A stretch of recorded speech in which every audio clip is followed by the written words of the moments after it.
Not in the semantic definitions way. I exist. That's a universal truth. Maybe if my parents had forgotten to register me when I was born, I would be illegally existing. But I'm here, and I'm publicly speaking, so I would dare to guess that they, in fact, didn't forget. Albert Camus came to the conclusion that man is the only creature who refuses to be what he is when questioning the essence of what it is to rebel. And to that, I say that to rebel is to rebel is to live. Allow me to explain.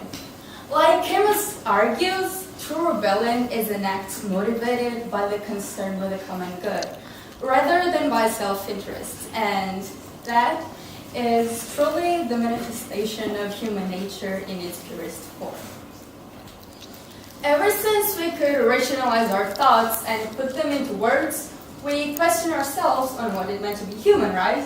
From Freud, who was a militant pessimist, to Gandhi, who was an overly positive, cheerful man.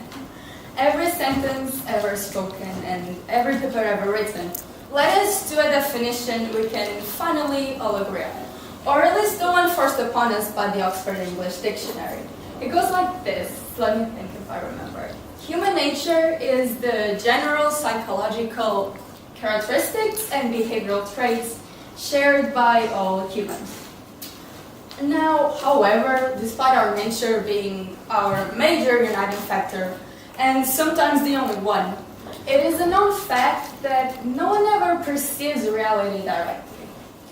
We try to understand reality through our own perceptual lens.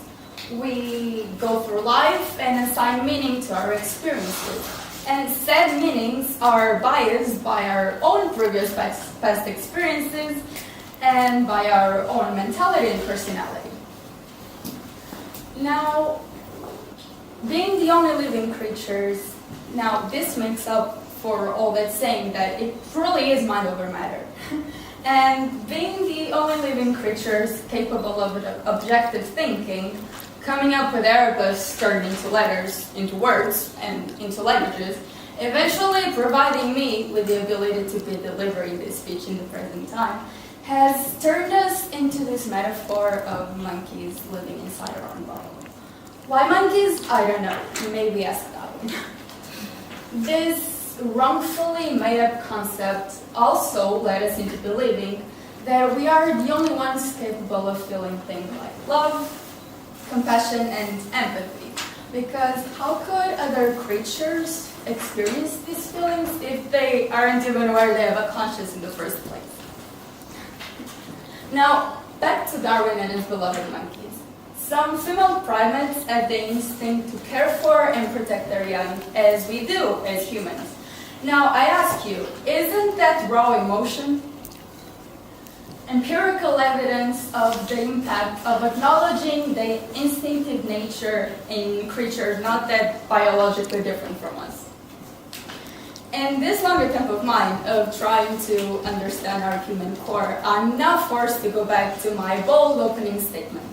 Existing really isn't living, and I back this up by also stating that human nature isn't the same as humanity, but rather acts as a glimpse of light that, when chased, flourishes into it. And right now, I would dare to say that humanity is all split up. And there is nothing so enriching for humanity than for us humans to try to deeply understand ourselves, the inner groundings of our brains and our hearts. Or maybe all the pessimistic philosophers were right when they thought that we could only reinvent ourselves while building the path into our own downfall at the same time. Maybe all we really have in common are the dopamine receptors in our brains. Oh, and this lingering desire to change the world.